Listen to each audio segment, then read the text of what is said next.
கல்விச்சாலையில் கண்களே நல்ல தத்துவம், பூவையின் மேனி அற்புதம், பூக்களால் செய்த புத்தகம்.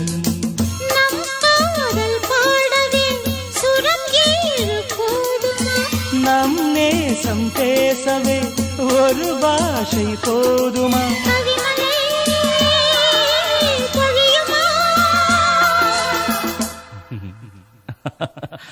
பழைய கனவு உனக்கு எதற்கு கலையட்டுமே, நமது கதையை உலகம் முழுதும் புகழட்டுமே. கவிதை எழுது இளைய கவிகள் எழுகவே